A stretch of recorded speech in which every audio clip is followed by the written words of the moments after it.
Hello everyone.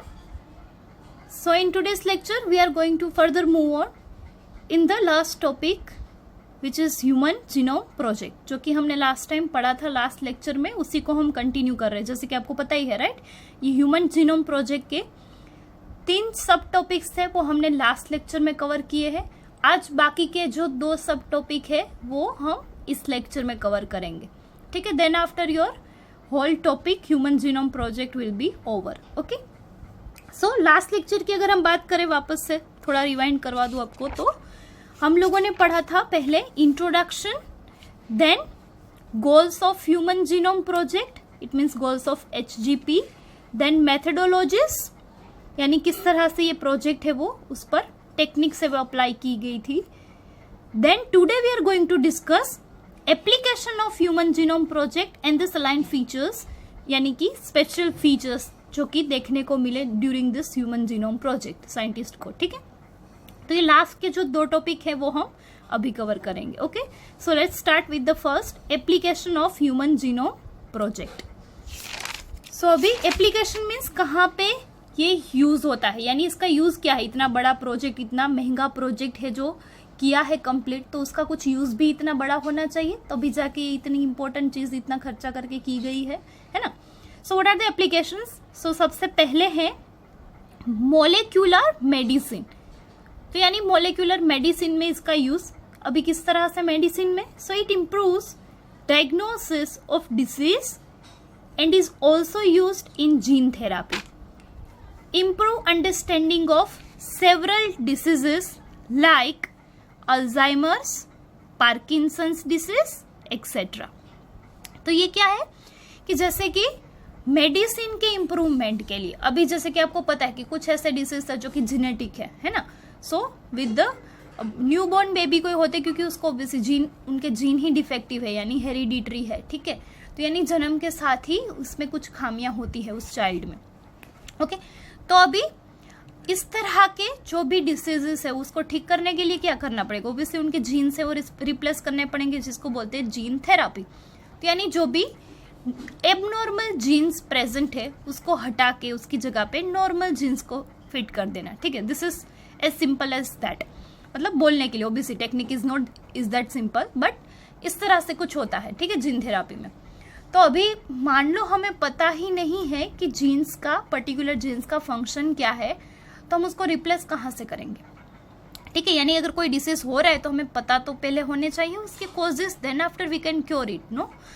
तो हमें पता ही नहीं है कि ये किस वजह से हुआ या कौन से जीन्स की वजह से ये सारी तकलीफ हो रही है, तो फिर हम क्योर कैसे करेंगे। So because of this human genome project we understand about the genes and their function, and after that we are able to find the medicines of the particular therapies, particular gene therapy and the particular diseases। तो उनके बारे में फिर हमें पता चला कि इस तरह से हर एक जीन का फंक्शन है, तो यानी अभी इस फंक्शन में कुछ खामियां हुई है तो इसका मतलब इस जीन में प्रॉब्लम हुआ होगा, है ना, उसमें कुछ गड़बड़ी हुई होगी।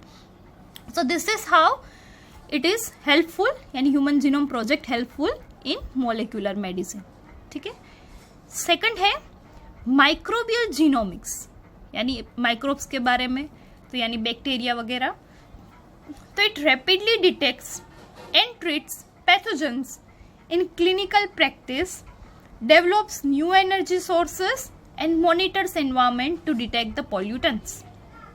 दूसरा है, अभी जैसे कि आपको पता है हम लोगों ने लास्ट टाइम भी बात की थी कि इस ह्यूमन जीनोम को प्रोजेक्ट को बनाने के लिए, ओबीसी ह्यूमन के जीनोम की सीक्वेंस करने के लिए डीएनए को फ्रेगमेंट करके, डीएनए के फ्रेगमेंट्स करके उसको नॉन ह्यूमन मॉडल्स में एडमिनिस्ट्रेट किया गया था। वाई, ऐसा क्यों किया गया था, क्योंकि ओबीसी ह्यूमन पे एक्सपेरिमेंट तो किया नहीं जा सकता, तो उसके बदले में एनिमल मॉडल से वो यूज किए गए, जैसे कि माइक्रोब्स यानी बैक्टीरिया, फिर माउस है, देन आफ्टर मंकीज है, तो इस तरह से एनिमल्स पे एक्सपेरिमेंट किए गए, राइट। तो अभी इस एनिमल पे एक्सपेरिमेंट करने के लिए भी हमें एनिमल्स के नॉर्मल सीक्वेंस, नॉर्मल जीनोम के बारे में पता होना चाहिए। तो मान लो हमें अगर इकोलाई के है जीन्स और उसकी सीक्वेंसिंग या उसके फंक्शन के बारे में नहीं पता है, then how we get to know after inserting the new fragments of DNA that what are the changes take place, है ना। हमें ह्यूमन का जीनोम देखने के लिए क्या करना पड़ा, तो ह्यूमन के जीनोम के टुकड़े करके यानी फ्रेगमेंट्स करके हमने किसी और नॉन ह्यूमन मॉडल में ऐड किए। तो अभी उस नॉन ह्यूमन मॉडल के बारे में अगर हमें नहीं पता है तो हमें कैसे पता चलेगा कि कौन सा चेंजेस आया और ये जो चेंज आया वो ह्यूमन जीनोम की वजह से आया, है ना। तो पहले तो बैक्टीरिया के जीन्स के नॉर्मल फंक्शन हमें पता होने चाहिए। अब हमने क्या किया कि ह्यूमन जीनोम का एक टुकड़ा है वो इंसर्ट किया उसके अंदर, तो यानी कुछ तो चेंजेस होंगे, राइट। तो अभी इसका मतलब जो चेंजेस हुए, जो नई प्रोडक्ट बनी, जो हॉर्मोन्स बने, what ever the changes is, वो है उस फ्रेगमेंट का फंक्शन, ठीक है। तो ये हमें तब पता चलेगा ना जब हमें उसके नॉर्मल फंक्शंस पता है कि इस तरह से बैक्टीरिया में इतने फंक्शंस प्ले होते थे इतने जीन्स की वजह से। अब ये नया फ्रेगमेंट आया तो ये कुछ नया कैरेक्टर है वो शो हुआ, जो कि ऑब्वियसली होगा ह्यूमन जीनोम का, क्योंकि बाकी का तो हमें पता ही था कि नॉर्मल बैक्टीरिया में कैसे होता है। So that is how microbial genomics में भी इंप्रूवमेंट आया कि हम लोगों ने इसके बारे में भी ज्यादा स्टडी की, पूरी स्टडी की। Then after we had started the human genome project, क्योंकि ये जब तक नॉन ह्यूमन मॉडल्स के बारे में हमें सारी डिटेल ना हो तब तक हम उसका यूज कैसे कर सकते हैं, है ना। सो एक ये भी फायदा हुआ कि माइक्रोब्स के बारे में भी हमें ज्यादा पता चला, इन डिटेल पता चला, तो जिसकी वजह से हम बहुत सारी चीजें कर पाए, जैसे कि एनवायरमेंट पोल्यूटेंट्स को भी हम कम कर पाए, उसके बारे में भी डिटेक्शन हो पाया कि कितने कितने माइक्रोब्स है जो कि हार्मफुल है, पैथोजेनिक है यानी डिसीज कॉजिंग है। Then third, risk assessment. Now it is used to evaluate the health risk faced by individuals who may be exposed to radiation and to cancer causing chemicals and toxins. दूसरा है risk assessment. तो ये भी हमें पता चला इस project की वजह से। किस तरह से, तो मान लो कोई ऐसे केमिकल्स है जो कि हमारे जीनोम को नुकसान पहुंचाते हैं, यानी हमारे डीएनए में चेंजेस करने के लिए एबल हो, इतने ज़्यादा स्ट्रॉन्ग हार्मफुल केमिकल्स हैं अगर, तो वो जीनोम में कौन से जीन्स को टारगेट कर सकते हैं और उसकी वजह से कौन कौन से डिसीज या तो कैंसर हो सकते हैं, ये हमें पता चला with the help of this kind of project, ठीक है। यानी जैसे कि अल्ट्रावायलेट लाइट है, यूवी लाइट, तो जिसकी वजह से होता है स्किन कैंसर, राइट। तो ये हमें कैसे पता चला, तो जीनोम के बारे में पता होने के बाद हमें पता चला कि अगर ये नॉर्मल जीन्स हैं स्किन सेल के जो कि अपना नॉर्मल फंक्शन प्ले करते हैं, पर अगर उसको ज़्यादा हाई अमाउंट में यूवी लाइट का डायरेक्ट एक्सपोजर मिले तो कई बार ये जीन्स है उसमें डिफेक्ट आ जाती है एंड देन आफ्टर कैंसर है वो हो जाता है। तो ये नॉर्मल फंक्शन पता होने के बाद फिर हमें पता चला कि अगर ऐसे केमिकल्स जो डाले जाए ऐसे सेल्स पे, ऐसे जीन्स को अगर एक्सपोजर मिले ऐसे केमिकल का, देन आफ्टर ये जीन्स है वो खराब हो सकते हैं, ठीक है। तो रिस्क का भी असेसमेंट है वो हम इजीली कर पाए because of this sequencing. Fourth है DNA identification in forensic science. So it is very important point. It is used to identify potential suspects whose DNA may match the evidence left at crime scenes to establish paternity and the other family relationship. तो यानी forensic science, right. आप serials वगैरह में most of देखते ही होंगे कि criminals को check करने के लिए डीएनए टेस्ट होते हैं, कई बार पेरेंटहुड को प्रूव करने के लिए, साबित करने के लिए भी डीएनए टेस्ट होते हैं। सो दिस इज, ये डीएनए टेस्ट यानी कैसे, तो जैसे कि आपको पता है कि कई बार कोई सपोज कोई क्राइम्स हो गया है, कोई मर्डर हो गया, तो वहाँ पे पड़े कुछ सैंपल्स है जैसे कि हेयर सैंपल, ब्लड सैंपल, उसको लेके ये फॉरेंसिक टीम के एक्सपर्ट्स होते हैं वो चेक करते हैं कि ये सैंपल है वो कौन से सस्पेक्ट के साथ मैच कर रहा है, और then after they will know कि कौन वहाँ पे प्रेजेंट था, ठीक है, क्योंकि उसके सैंपल्स होते हैं वहाँ पे। तो जैसे कि हेयर सैंपल, तो किसी का अगर हेयर फॉल हो गया, हेयर फॉल हो गया, गिरा है कहीं पे, तो उसमें से भी डीएनए एक्सट्रैक्ट करके सस्पेक्ट के हेयर के डीएनए के साथ मैच करवाते हैं। मैच करवाना यानी क्या, सीक्वेंस ही मैच करवाना, ठीक है, एटीजीसी कि एग्जैक्ट मैच हो रही है कि नहीं। मैच हो रही तो इट मीन्स ये वही पर्सन का हेयर है, मैच नहीं हो रही इट मीन्स ये कोई और है, ठीक है। तो ये भी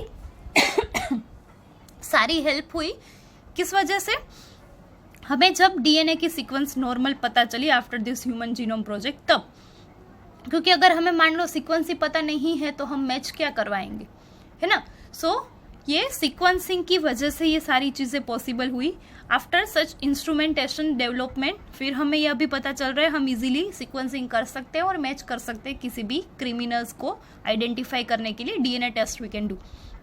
सेम कई बार पेरेंटहुड में भी ये कॉम्प्लिकेशंस होते हैं, कई बार पेरेंटल प्रूफ के लिए भी कई लोग अप्लाई करते हैं। सो ये भी डीएनए टेस्ट से पता चल जाता है कि जो भी बच्चा है वो उसके पेरेंट्स कौन से। मान लो कहीं गुम हो गया है, छोटा सा बच्चा है वो कहीं, फिर अगर कभी मान लो 5-6 साल बाद मिले तो उसको प्रूफ करने के लिए कि यही उसके पेरेंट्स है तो डीएनए टेस्ट करवाया जाता है और उससे प्रूफ हो जाता है कि हाँ ये इनका ही बच्चा है या तो ये लोग झूठ बोल रहे हैं। ठीक है, so that is how this forensic science में हेल्प होता है इस प्रोजेक्ट की वजह से, इस सीक्वेंसिंग की वजह से डीएनए टेस्ट में। ठीक है, so it is very important point. Fourth, next point है fifth, agriculture livestock breeding it is used to develop biopesticides, incorporate edible vaccines incorporated into food products. So edible vaccine के लिए भी important है। तो vaccine कब हमें बना कैसे सकते हैं, जबकि हमें पूरे स्ट्रेन बैक्टीरियाज वगैरह के बारे में पता होता, अभी जाके वैक्सीन है वो पॉसिबल है उनके जीनोम के बारे में अगर पता हो तो उसमें हेल्पफुल रहता है। Last, the projects goal included not only identifying all the genes in the human genome but also addressing the ethical, legal and social issues। तो इस प्रोजेक्ट का एम सिर्फ सारे जीन्स के बारे में ही पता करना नहीं था, पर हर एक ethical, legal and social issues को भी सोल्व करना था। तो जैसे कि हमने अभी ये डीएनए टेस्टिंग के बारे में बात की, तो that is one kind of social issues, right, कि अगर कुछ ऐसे क्रिमिनल सीन्स है, कुछ ऐसे ऑफेंसेस है, तो उसमें भी टेस्टिंग में पॉसिबल होता है, इजी हो जाता है आफ्टर दिस सीक्वेंसिंग।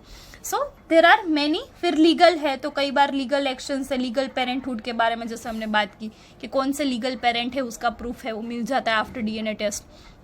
सो इस प्रोजेक्ट की मदद से बहुत सारे अलग अलग फील्ड में बहुत ही फायदा हुआ। ऐसा नहीं है कि सिर्फ हमने जीन्स के बारे में ही पता किया, but because of this identification of genes there are many other advantages of that project, right. So this is about the application of the human genome project. Now let's see the next topic जो कि है salient features of human genome. Okay, so अभी इसमें special features जो भी है human genome project के, each and every point is most important for the MCQs. ठीक है, तो ध्यान से देखना है इन सारे पॉइंट्स को। अब सबसे पहला है the human genome contains around 3164.7 million nucleotide bases, यानी almost we can say 3.1 million इतनी न्यूक्लियोटाइड की बेस पेयर है वो होती है हमारे ह्यूमन के जीनोम में। So by that you can guess that how much long is our human genome, यानी हमारा डीएनए है वो कितना लॉन्ग हो सकता है, that you can guess by this number, है ना। Secondary thing, the average gene consist of around 3000 bases but size very greatly. So with the largest non human gene being dystrophin at 2.4 million bases. तो अभी एक on an average ratio निकाला गया है, जैसे कि अराउंड 30,000 जितने जीन्स हैं वो प्रेजेंट है ह्यूमन जीनोम में, तो ईच जीन कंसिस्ट 3000 बेसिस। तो ये ओब्वियसली एक रेशियो है, इसमें प्लस और माइनस वेरिफिकेशंस होते ही है, वेरिएशंस आते ही है। सो 3000 बेसिस का ऑलमोस्ट सारे जीन्स की साइज है, जिसमें से अगर सबसे बड़ा हम जीन की बात करें तो वो है डिस्ट्रोफिन, जिसके अंदर प्रेजेंट होती है 2.4 मिलियन जितनी बेसिस। ठीक है, तो ये भी एमसीक्यू के लिए आपको याद रखना है, और इस चैप्टर के लास्ट में हम एमसीक्यूज भी देखेंगे थोड़े बहुत, तो आपको आइडिया है कि इसमें से एमसीक्यू किस तरह से पूछे जाएंगे। तो 5-6 हम जस्ट फॉर योर प्रैक्टिस देखेंगे। ठीक है, थर्ड पॉइंट है the total number of genes is estimated at 30,000 which is much lower than previous estimates of 80,000 to 1,40,000 genes। अब इसका क्या मतलब है, तो जैसे कि आपको पता ही हर एक चीज हम कुछ भी स्टार्ट करने से पहले कुछ हमारे अजम्पशंस होते हैं, राइट। कुछ प्री डिसाइडेड थिंग्स होती है कि इस तरह से कुछ हमें मिलेगा। तो जैसे कि इस प्रोजेक्ट को भी स्टार्ट किया गया था तो साइंटिस्ट सबके माइंड में कुछ था कि इतने जीन्स मिलने चाहिए, हमें इतनी कुछ बेस पेयर होनी चाहिए। ओब्वियसली एक गेस वर्क होता है, राइट। तो तब सोचा गया था कि इतना बड़ा ह्यूमन जीनोम है तो उसमें से हमें एटलीस्ट 80,000 to 1,40,000 जितने तो जीन्स मिलेंगे। बट इन रियलिटी क्या हुआ, अल्टीमेटली जब ये प्रोजेक्ट खत्म हुआ तो जितने जीन्स फाइंड आउट हुए थे वो कितने थे, 30,000। तो जो कि एक्सपेक्टेड रेशियो था उससे बहुत ही कम है, क्योंकि कहाँ 80,000 और कहाँ 30,000, राइट। तो ये बहुत ही कम जीन्स मिले, यानी जीन्स की साइज है वो बहुत बड़ी बड़ी थी, जो कि साइंटिस्ट पहले कम मान रहे थे। तो उनको लगा कि इतने ज्यादा जीन्स वो प्रेजेंट होंगे, पर ऐसा नहीं हुआ, 30,000 ही जीन्स प्रेजेंट है, ठीक है। एंड नेक्स्ट पॉइंट है ऑलमोस्ट ऑल, यानी 99.9% nucleotide bases are exactly the same in the all people. यानी सारे ह्यूमन बींग का अगर आप जीनोम है वो मैच कराओगे तो 99.9% है वो सिमिलर है, यानी मैच होता है। तो इसका मतलब सिर्फ 0.1% ही डिफरेंस है, जिसकी वजह से हम इतने ज्यादा एक दूसरे से डिफरेंट लगते हैं। Different appear, different nature, different abilities, different expertise, right. तो सिर्फ 0.1% बेसिस के डिफरेंस की वजह से मान लो अगर इतना बड़ा डिफरेंस आ सकता है, then this nucleotide work how strongly, right. तो ऑलमोस्ट सभी ह्यूमन का जीनोम है वो कितना 99.9% तो सिमिलर ही है, यानी आप और में 99.9% सिमिलर है by the genome size and nucleotides. But still 0.1% is a huge difference, है ना। कोई एक दूसरे से बिल्कुल भी मैच नहीं करते, सारी चीजें अपीयरेंस से लेके स्किल से लेके सब कुछ अलग होता है। So this is the beauty of human genome, है ना। फोर्थ पॉइंट है the functions are unknown for over 50% of discovered genes. अभी जैसे कि मान लो 30,000 जीन्स है वो पाए गए हैं ना, इतने मिले, तो उसमें से 50% यानी 15,000 जितने ऑलमोस्ट जीन्स हैं उसका फंक्शन अभी तक डिस्कवर नहीं हुआ है। यानी जीन्स तो है, सीक्वेंस भी है, ये पता चल गया, पर वो काम क्या करते हैं वो नहीं आइडेंटिफाई हो पाए।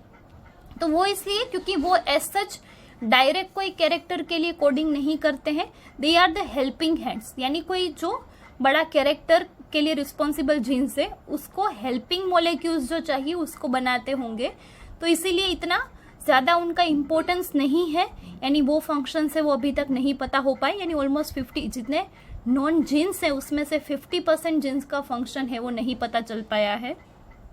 फिफ्थ पॉइंट है less than 2% of the genome codes for the proteins. So यानी कि 2% से भी कम जीन्स ऐसे हैं यानी जीनोम में जिसका कोड है प्रोटीन के लिए, यानी वो फंक्शनल है, सच वो प्रोटीन्स बनाते हैं, यानी उसमें से कुछ कैरेक्टर से वो शो होते हैं। बाकी के तो ऑलमोस्ट हेल्पिंग है और आधे के तो हमें फंक्शन पता ही नहीं है ना। नेक्स्ट है 6th है repeated sequences make up very large portion of the human genome. तो most of the human genome में जो सीक्वेंस है वो रिपीटेड सीक्वेंस है, यानी मान लो ATGC तो सेम सीक्वेंस है वो बार बार रिपीट हो रही है, ऐसा देखने को मिला।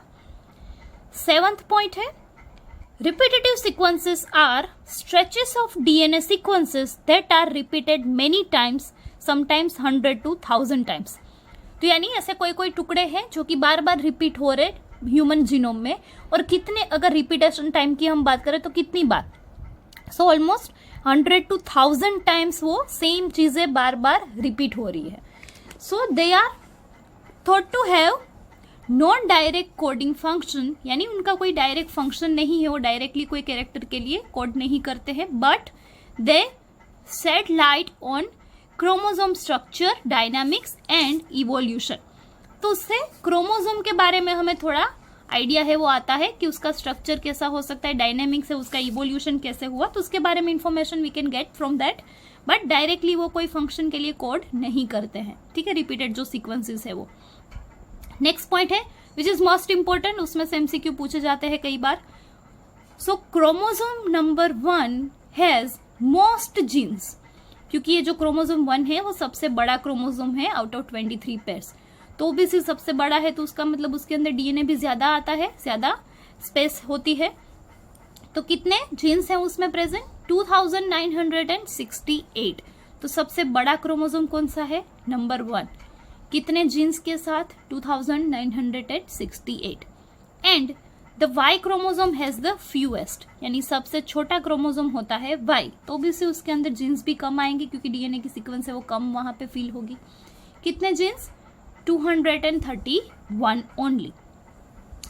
नेक्स्ट है 9th point, scientists have identified about 1.4 million locations where single base DNA differences occur in humans. उसको बोलते हैं SNPs, यानी सिंगल न्यूक्लियोटाइड पॉलीमॉर्फिज्म, जिसको SNPs भी बोलते हैं। अब ये क्या है?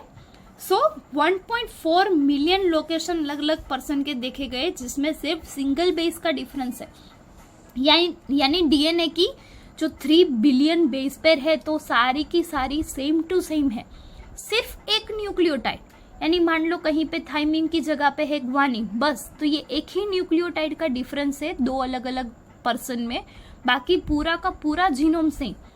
स्टिल यू नो कि जैसे कि ट्विंस होते हैं वो भी इतने आइडेंटिकल नहीं होते, उसमें कुछ तो डिफरेंस होता ही है ना। तो सिर्फ 1 न्यूक्लियोटाइड बेस का डिफरेंस है, वो कितना बड़ा डिफरेंस होता है कैरेक्टर्स की अगर हम बात करने जाए तो, है ना। तो ये पता चला साइंटिस्ट को after the experiments different sequencing कि अबाउट 1.4 मिलियन लोकेशन ऐसे फाइंड किए गए जहां पे सिर्फ सिंगल बेस का डीएनए में डिफरेंस था, जिसको बोलते हैं सिंगल न्यूक्लियोटाइड पॉलीमॉर्फिज्म। ठीक है, this information promises to revolutionize the process of the finding chromosomal locations for the disease associated sequencing and tracing human history। तो उसकी वजह से डिफरेंट डिसीजेस के बारे में पता चलता है कि एक सीक्वेंस में डिफरेंस आता है तो कितना बड़ा चेंज हो सकता है नॉर्मल फंक्शन में, और ह्यूमन हिस्ट्री के बारे में भी हम पता कर सकते हैं, जैसे कि आदि मानव के टाइम से कि कौन कौन से डिफरेंसेस हुए डीएनए में विद द टाइम, क्या क्या इवोल्यूशन हुआ और किस तरह से हुआ। ठीक है, so after knowing the DNA sequence we can get the idea of many things like history also, our evolution also, and many things like disease related treatments also. Okay, so this is all about the human genome project as per your textbooks theory and NCERT syllabus according जितनी भी theory थी वो खत्म हो गई human genome project की।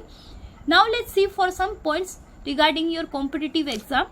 तो कुछ एग्जाम्पल्स है ऑर्गेनिज्म के जिसके अंदर बेस पेयर कितनी होती है उनके जीनोम में और टोटल नंबर ऑफ जीन्स कितने हैं, उसकी इन्फॉर्मेशन देखते हैं, जो कि मोस्ट फ्रिक्वेंटली पूछा जाता है कॉम्पिटिटिव एग्जाम में। And after this we will see few points regarding human genome project and after that 5-6 MCQs at last and then after today's lecture is over. So पहले ये पॉइंट देख लेते हैं। Organism जैसे कि सबसे पहला है bacteriophage which is a virus जो कि इन्फेक्ट करता है बैक्टीरियाज को। ठीक है, तो ये बैक्टीरियोफेज के हम जीनोम की बात करें तो उसमें कितनी बेस पेयर होती है? 10,000 जितनी। सेकंड है लिली फ्लावर की बात है तो उसमें होते हैं अराउंड 106 बिलियन बेस पेयर, तो इतनी ज्यादा न्यूक्लियोटाइड की सीक्वेंस होती है, जीन नंबर नहीं पता है। थर्ड है इकोलाई बैक्टीरिया इस्चेरिशिया कोलाई जिसमें बेस पेयर होती है 4.7 million and the gene present होते हैं 4000। नेक्स्ट है सेकेरोमाइसिस सेरिविसी जो कि यीस्ट है, उसमें प्रेजेंट होते हैं 12 मिलियन बेस पेयर और जीन्स की अगर हम बात करें देन वो होते हैं अराउंड 6000 जितने। नेक्स्ट है ड्रोसोफिला मेलेनोगास्टर यानी फ्रूट फ्लाई जिसमें बेस पेयर है 180 million base pairs and the gene number is 13,000। Next है सिनोरेबिटिस एलिगेंस जो कि वन काइंड ऑफ वॉर्म है, उसमें बेस पेयर है 97 million base pair and the gene number is 18,000। And the last human जिसमें base pair कितनी है? So around 3 billion, more than 3 billion base pair, right? 31 है एंड 30,000 जीन्स आर प्रेजेंट। सो उसमें से आपको एमसीक्यूज पूछे जाते हैं तो याद रखना है, जैसे कि ह्यूमन में how many base pair is present and the how many genes are present, तो you need to know that, right? Okay, अब फ्यू पॉइंट्स देखते हैं then after MCQs. Okay students, तो जैसे कि आप लोग अभी ये जो स्क्रीन पे लोगो देख रहे हो वो है ह्यूमन जीनोम प्रोजेक्ट का लोगो, जिसमें सर्कल के अराउंड में डिफरेंट ब्रांचेस दिखाई गई है जो कि है जिसका यूज़ हुआ है इस पूरे प्रोजेक्ट में, पूरे ह्यूमन जीनोम प्रोजेक्ट में, राइट। जैसे कि सबसे पहला है बायोलॉजी, तो ऑब्वियसली बायोलॉजी की तो हेल्प चाहिए ही चाहिए इस प्रोजेक्ट के लिए। सेकंड है फिजिक्स, सो फिजिक्स के भी बहुत सारे लॉज एंड टेक्निक्स है वो अप्लाई किए गए हैं to find out the human genome sequences. Then है एथिक्स, ऑब्वियसली एथिक्स को साथ में रखते हुए, लॉज को साथ में रखते हुए एक्सपेरिमेंट किया गया, क्योंकि any kind of biological work जो भी होता है वो एथिक्स के ध्यान में रखते हुए होता है, क्योंकि this are the responsibility, not only research, right. हम किसी पर्सन की हेल्थ के बारे में बात कर रहे हैं, उनके आइडेंटिफिकेशन के बारे में बात कर रहे हैं, so obviously we need to be sure about that, right. ऐसे ही हम कोई भी बातें नहीं कर सकते। Disease cure and medicine are a very crucial things, right. किसी को भी कुछ भी दवाइयाँ दे नहीं सकते हो आप लोग, तो we need to understand about the ethics also. Then है इंफॉर्मेटिक्स यानी बायो इन्फॉर्मेटिक्स, यानी computer based learning for the biological purpose, जिसको हम बोलते हैं बायो इन्फॉर्मेटिक्स, राइट। तो ऑब्वियसली उनका भी डेटा प्रोग्रामिंग है, वो सब यूज़ हुआ है, सॉफ्टवेयर से यूज़ हुए, तभी जाके इतना बड़ा जीनोम है उसको डिकोड हम कर पाए, right. Then engineering, so as instruments and techniques are used, so engineering is obviously there. And the last chemistry, तो बायोकेमिस्ट्री भी हम इधर बोल सकते हैं, प्योर केमिस्ट्री ऑल्सो, क्योंकि केमिकल्स वगैरह यूज होते हैं टेक्निक्स में। Then biochemistry means molecular basis पे हम बात कर रहे हैं इधर, सो डीएनए है तो वो मोलिक्यूल है, उसकी केमिस्ट्री के हम बारे में बात कर रहे हैं। So this are the main branches जिसका इन्वॉल्वमेंट है इस पूरे प्रोजेक्ट को कंप्लीट करने में, ठीक है। नेक्स्ट है तो कि ह्यूमन जीनोम प्रोजेक्ट जो कि शुरू हुआ था 1990 में और ख़त्म हुआ 2003 में, तो आपको ये याद रखना है। अब इस पूरे प्रोजेक्ट के दौरान पूरा अगर ह्यूमन हम 100% काउंट करें इस पाई चार्ट में, तो कौन कौन सी चीज़ें कितनी कितनी देखने को मिली, तो उसका कुछ रेशियो है। जैसे कि मान लो इधर है अनक्लासिफाइड 23.6%, तो इतने जीन्स है जो कि हमें नहीं पता चले, उसका कुछ क्लासिफिकेशन नहीं हो पाए कि उससे क्या बन रहा है, कौन सा प्रोटीन बन रहा है, वो कितना यूज़फुल है कि नहीं है, तो वो नहीं पता चला। बाकी की चीज़ें जो पता चली वो कौन कौन सी है, तो जैसे कि आइसोमरेसिस एंजाइम है वो 0.5% जितने मिले कि उतने जीन्स है वो कोड कर रहे this kind of enzymes. Then receptors तो 6.3% जितने, फिर storage protein, structural proteins, surfactants, cell junction proteins, chaperonins, तो ट्रांसक्रिप्शन फैक्टर्स, फॉस्फेटेजेस एंजाइम है, मेम्ब्रेन ट्रैफिक प्रोटीन्स। तो इस तरह से ये बहुत सारी चीज़ें हैं वो पूरे प्रोजेक्ट के दौरान देखने को मिली, तो उसका कुछ एक पाई चार्ट दिया गया जो कि इतना डिटेल में आपको याद रखने की ज़रूरत नहीं है, this is just for your information. अभी जैसे कि हमने बात की थी कि डीएनए इतना बड़ा होता है हमारा ह्यूमन का कि उसको डायरेक्टली किसी बैक्टीरिया वगैरह में इनकॉर्पोरेट करना पॉसिबल नहीं है, तो उसके टुकड़े करने पड़ते हैं, फ्रेगमेंट्स करने पड़ते हैं, जिसको क्लोनिंग बोलते हैं ना। तो उसके शॉर्ट में एक स्कीमेटिक डायग्राम दी गई। जैसे कि मान लो ये सबसे पहले डीएनए है जिसको एक्सट्रैक्ट किया गया, यानी सेल में से निकाला गया हमारे सेल में से, ठीक है। अब क्या किया, उसके फ्रेगमेंट्स किए, सो डीएनए फ्रेगमेंटेशन यानी उसको तोड़ दिया। फिर अब ये जो छोटे छोटे टुकड़े हैं उसको क्लोन किया वेक्टर्स में, यानी वेक्टर्स के अंदर ये छोटे छोटे टुकड़े हैं वो डाल दिए। देन आफ्टर इस वेक्टर्स को इंसर्ट किया बैक्टीरिया में जो कि होस्ट बोले जाते हैं, ठीक है। तो उसके अंदर तो अब तो क्या करेगा, ये बैक्टीरिया है वो डिवाइड होगा कंटिन्यूस, यानी जो हमारा फ्रेगमेंट है वो भी बार बार कॉपी होता रहेगा, जितनी बार बैक्टीरिया सेल डिवाइड होंगे उतनी बार। तो इस तरह से पूरी असेंबली करके सीक्वेंसिंग किया गया। ये शॉर्ट स्कीमेटिक डायग्राम है, ऑब्वियसली ये प्रोसेस बहुत ही टीडियस है, तो इतनी डिटेल में हम लोग इधर नहीं बात करेंगे। तो this is how cloning takes place, जो कि बायोटेक्नोलॉजी चैप्टर में आप डिटेल में पढ़े होंगे या तो पढ़ोगे अभी, ठीक है। नेक्स्ट है तो एक पूरी टाइमलाइन दी गई है जो कि आप स्क्रीन पे देख सकते हो कि शुरू जब प्रोजेक्ट हुआ था 1990 में, तब से लेके एंड तक यानी 2003 तक कौन कौन से ईयर में कौन कौन से ब्रेक थ्रू इन्वेंशंस हुए इस ह्यूमन जीनोम प्रोजेक्ट में। सो this is also for your information. फिर सेम ये एक टाइमलाइन का रेशियो दिया गया है। अब ये डेट है जो कि आपको याद रखनी है। तो ये प्रोजेक्ट शुरू हुआ था ऑब्वियसली 1990 में, बट कब? सो 1 October 1990 and it is completed in April 2003. 3.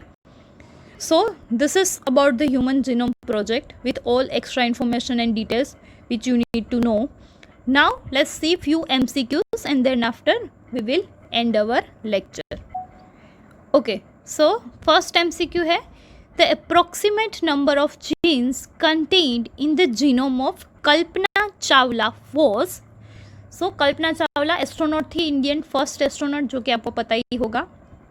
तो उनके जीनोम में कितने नंबर ऑफ जीन्स प्रेजेंट है ये पूछा गया. सो सी दिस इज हाउ वो आप लोगों को कंफ्यूज करते हैं.